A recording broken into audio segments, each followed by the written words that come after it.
Bonsoir à toutes et à tous.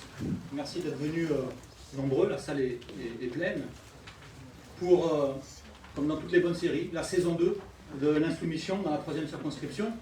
Et comme toutes les saisons 2 d'une bonne série, il y a toujours le résumé de la saison 1 avant de dessiner l'avenir.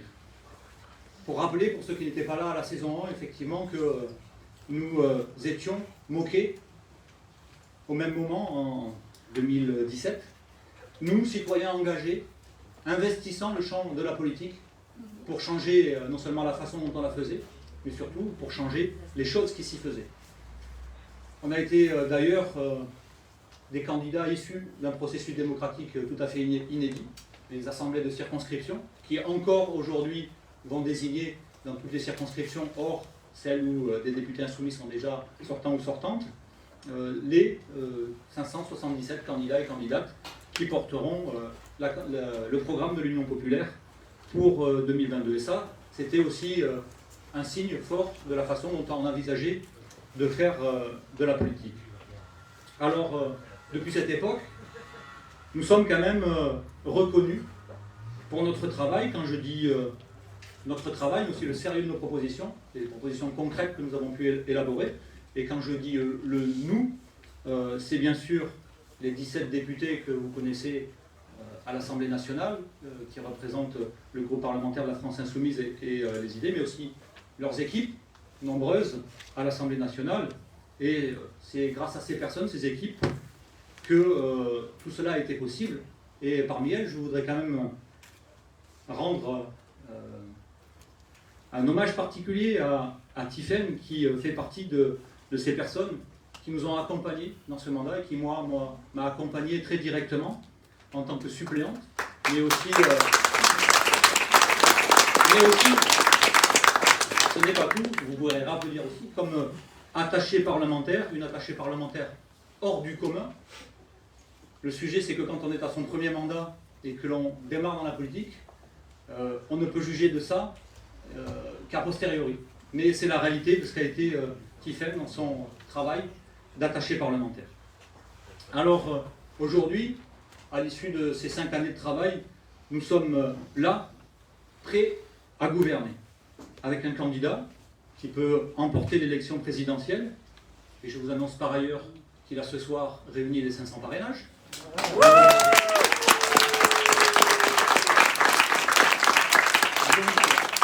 Plus rien ne peut empêcher aujourd'hui que notre candidat remporte effectivement cette élection présidentielle et des équipes formées et motivées à changer les choses.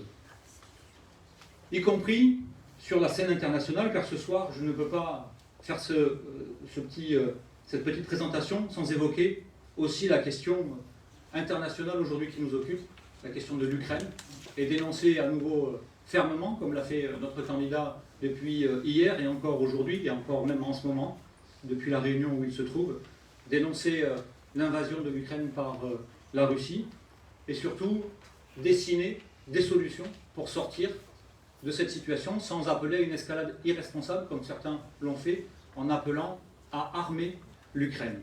Non, il s'agit d'exiger fermement un cessez-le-feu, de réaffirmer aussi le rôle de l'Organisation pour la sécurité et la coopération en Europe, l'OSCE, qui regroupe toutes les parties prenantes de ce conflit et qui doit être un cadre pour aboutir à une solution diplomatique négociée.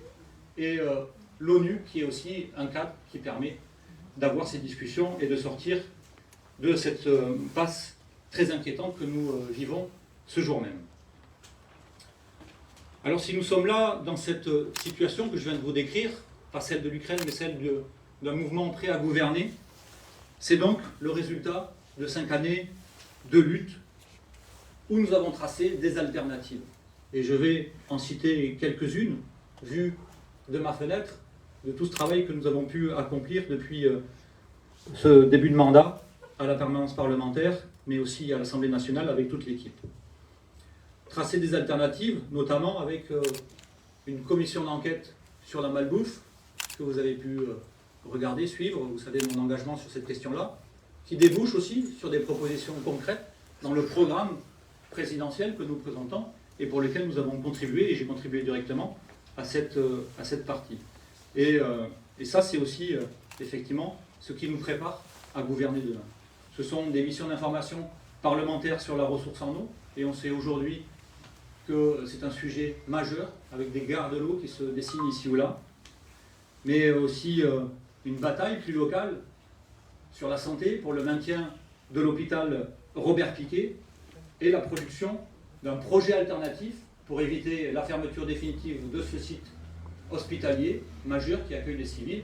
Et je peux vous assurer, j'ai déjà pris quelques garanties, que quand Jean-Luc Mélenchon sera élu le 26 avril prochain, l'alternative que nous avons construite ici localement ensemble sera bien évidemment mise en œuvre et que nous éviterons ainsi de continuer ce gâchis incroyable de notre système de santé et de ses structures. C'est aussi un soutien aux luttes locales pour stopper la bétonisation galopante de nos villes et sauver aussi les espaces verts et les arbres qui sont aujourd'hui trop peu nombreux dans notre circonscription, sur notre territoire, mais Marlène vous en reparlera sûrement après. C'est les questions également de pollution de l'air et de bouchons, une lutte encore d'actualité, car sur la circonscription, nous avons ce fameux triage ferroviaire d'Ourcade, et le sauver, le maintenir, le développer, est encore une actualité et une lutte qui est en cours et sur lesquelles nous ne renonçons pas, car vous savez que nous ne renonçons à aucun combat, les plus désespérés, mais jamais nous ne les considérons comme désespérés, justement. C'est ce qui fait rager nos adversaires, qui nous prennent vraiment pour les cailloux dans la chaussure, qui les empêchent d'avancer, et on est fiers de ça. Et enfin, sur le registre environnemental également, la lutte contre les pesticides, notamment dans notre département, champion toute catégorie de l'épandage de ces pesticides qui non seulement pourrissent l'environnement, mais mettent notre santé et celle de nos enfants gravement en danger. Voilà pour une petite part de ce que nous avons pu mettre en œuvre et qui aujourd'hui, je vous l'ai dit, fait que nous sommes en capacité de diriger. Alors, il y a aussi un côté plus personnel. On est effectivement là, à l'orée de cette saison 2 de l'insoumission dans la circonscription, et c'est aussi une décision personnelle que j'ai eu à prendre, celle de rempiler. Et c'est pas, ne le croyez pas en tout cas, ça n'est pas une décision anodine quand on sait l'engagement que demande un mandat d'insoumis. Hier, dans un océan de macronistes soumis au lobby, mais aussi demain aux manettes du pays. Incarner une pensée de gauche, proposer des alternatives au chacun pour soi, mettre en œuvre la bifurcation écologique, voilà une gageure, en tout cas un objectif que nous nous assignons tous, et en tout cas moi qui me motive effectivement à repartir pour un nouveau mandat. Mais je le fais aussi heureux de la présence d'une suppléante sérieuse, engagée et motivée, Marlène, qui se présentera juste après, mais aussi de vous toutes et tous, les militants et les militantes, qui m'ont bien souvent soutenu, supporté, tout au long de ces 5 ans de mandat, et réellement, sans qui rien de tout ce travail non plus aurait été possible, parce que vous avez su aussi l'expliquer, le porter, et vraiment nous aider à la réflexion de tout ce que nous avons pu porter en termes de propositions. C'est également, et ça je l'avais déjà dit en 2017, c'était un engagement et je le réaffirme, ce sera le dernier mandat, ce mandat pour poursuivre le travail engagé, mais aussi une volonté personnelle que l'on partageait et que l'on partage toujours avec Tiffaine, de laisser la place. Un engagement de cette nature-là, à mon sens, c'est une parenthèse aussi dans une vie. 10 ans engagés, voués à l'intérêt général, c'est bien, mais aller au-delà, c'est aussi empêcher d'autres d'accéder à cet engagement, et j'allais dire avec aussi la fraîcheur et l'envie peut-être de plus jeunes ou de plus neufs, permettre de continuer à apporter cette bataille. 10 ans, c'est quand même aussi permettre de capitaliser, pour utiliser un mot grossier qui est interdit d'habitude dans nos réunions, capitaliser sur 5 ans de travail pour faire effectivement que ces 5 années suivantes soient très productives aux manettes de ce pays. Voilà, j'ai fait déjà assez long. Et je vais maintenant, puisqu'il s'agit de laisser la place aussi, laisser la parole à Marlène pour qu'elle se présente et trace les perspectives des futures batailles législatives que nous aurons à mener, sans aucun doute, pour les 5 prochaines années. Voilà, Marlène, je te cède la place.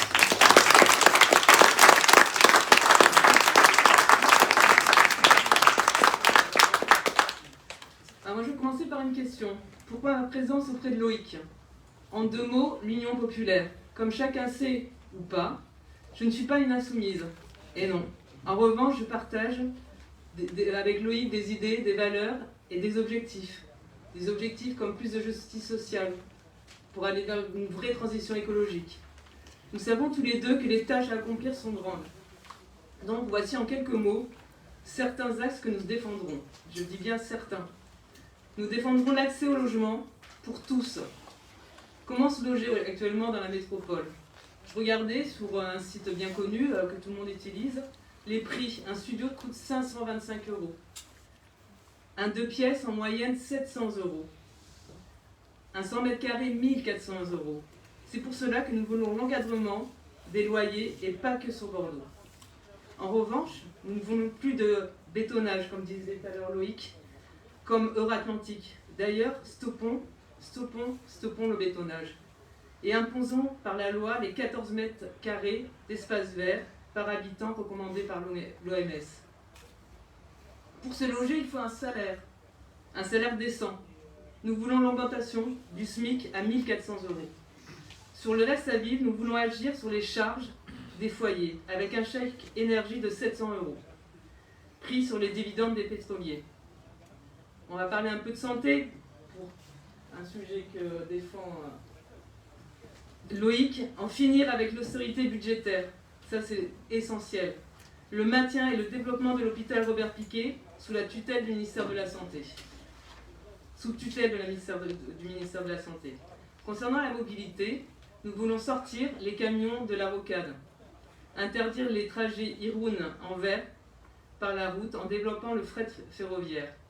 Et pour terminer, nous voulons aussi limiter les surfaces commerciales en périphérie et accompagner par des mesures de financement les TPE et les PME, par la Banque publique d'investissement. Voici des objectifs clairs à atteindre. Vous le voyez, de nombreux leviers sont encore à utiliser et la bifurcation est impérative. Il faut agir pour les gens et pour l'environnement. Je laisse la parole à Loïc.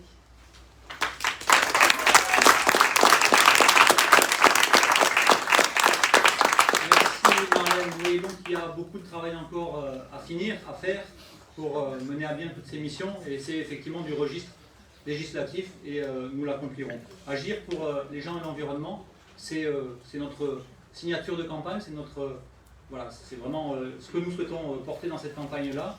Et nous avons aussi à nos côtés, parce qu'il y a aussi des gens qui nous soutiennent, un comité de soutien, et Marlène, par modestie, a oublié de préciser qu'elle animait ce comité de soutien, des gens qui agissent aussi pour les gens et l'environnement. Et on a souhaité leur laisser la parole pour qu'ils expliquent pourquoi aujourd'hui ils sont avec nous pour cet objectif-là. Et le premier qui va prendre la parole est derrière moi, et c'est Gaëtan qui va vous expliquer effectivement sa démarche sur cette campagne.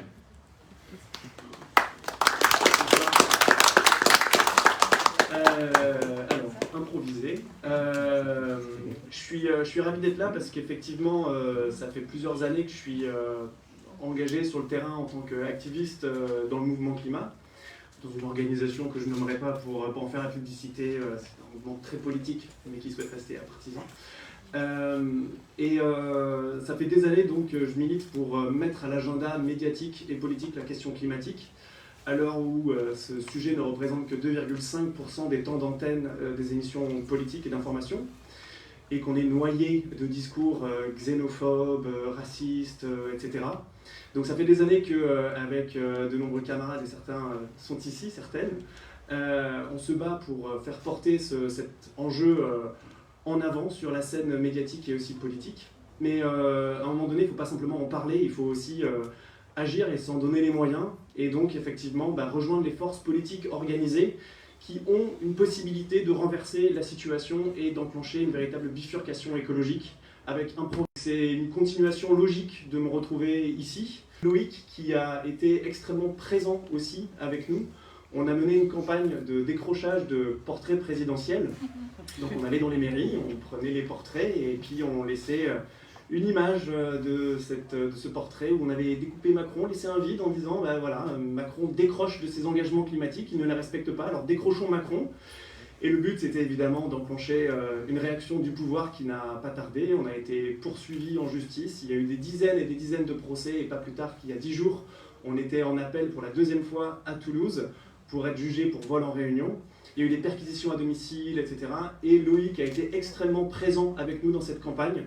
Non seulement on lui a remis, il a accepté de recevoir un portrait d'Emmanuel Macron, mais en plus il a témoigné, c'était extrêmement important, il a témoigné lors d'un de nos procès pour expliquer les blocages institutionnels qu'il y a aujourd'hui pour répondre à cet enjeu et que la désobéissance civile est un levier indispensable. C'est un levier indispensable, mais ce n'est pas suffisant et aujourd'hui il faut qu'on passe la vitesse supérieure et que ces blocages on les lève nous-mêmes en prenant le pouvoir aux prochaines élections avec Loïc et toute la France insoumise, et vous tous et nous tous. Voilà.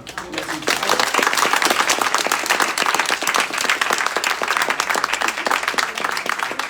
Merci beaucoup Gaëtan. Effectivement, on aura d'autres portraits à raccrocher sur les places laissées libres. Dans ce comité de soutien aussi, Françoise va se présenter et vous expliquer aussi pourquoi elle est à nos côtés ce soir. Françoise.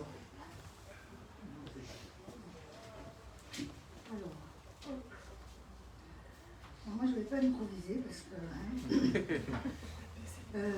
voilà, bonsoir et merci de me donner la parole. Cela va prendre 3 minutes. Pour moi, un bon collectif, c'est l'addition de chaque individu. Alors moi, pourquoi je suis là?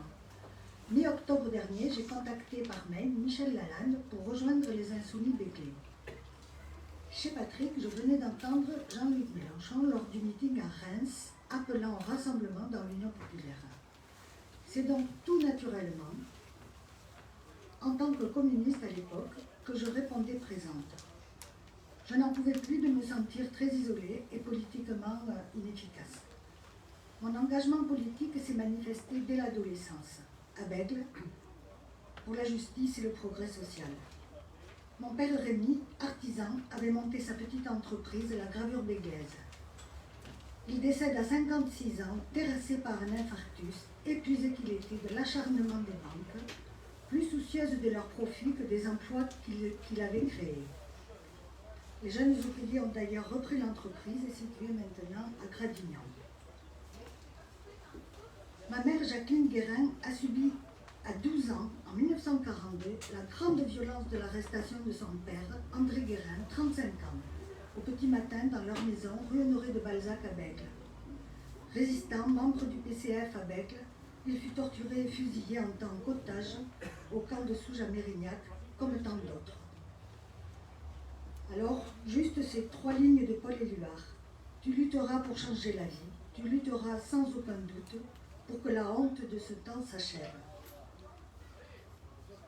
Aujourd'hui encore, liberté, égalité, fraternité sont à défendre, avec en France une extrême droite à 30%, et en Ukraine la guerre qui a surgi. Alors en 2017, communiste dans l'âme, j'ai rejoint naturellement la campagne commune pour gagner l'élection d'un député dans notre circonscription, Loïc Prudhomme. Nous avons mené une très belle campagne électorale. Je me souviens même des casserolades avec Pierre dans les cités populaires béglaises pour faire reculer l'abstention. Le rassemblement des forces de gauche a alors aidé à son élection.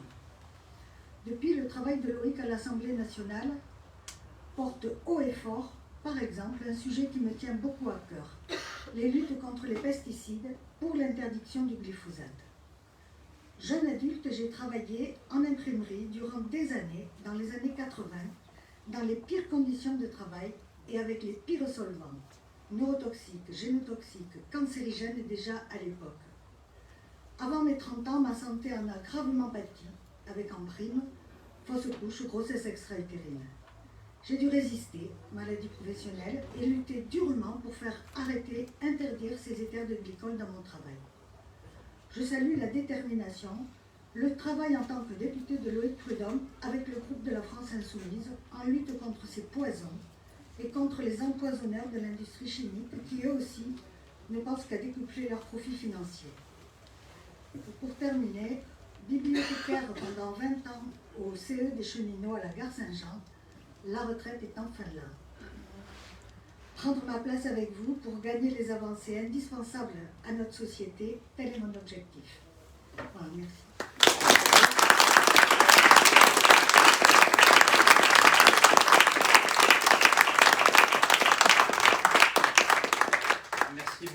Merci beaucoup à Françoise et à Gaëtan pour leur témoignage. Et je pense que celui de Françoise, comme celui de Gaëtan, apporte vraiment du concret sur le fait que la politique peut et doit changer le quotidien des gens. Et je vous remercie vraiment pour votre soutien et pour vraiment la plus-value que vous apportez aussi à notre réflexion et à cette campagne.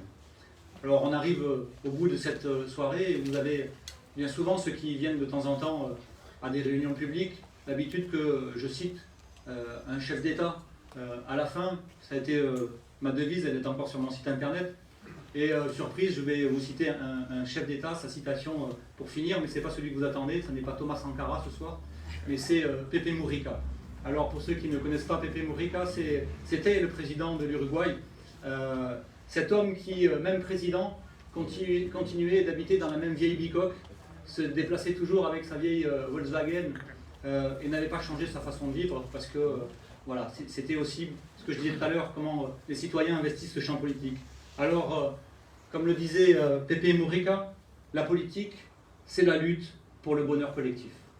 Et donc, c'est le programme que je vous propose pour cette campagne, mais aussi tout de suite pour clôturer cette réunion, avoir un petit moment de bonheur collectif autour d'un verre et de discussion, que j'espère riche, et en tout cas à votre entière écoute et disposition pour finir en beauté ce lancement de campagne et espérer qu'elle aboutisse aux jours heureux que nous attendons tous. Je vous remercie.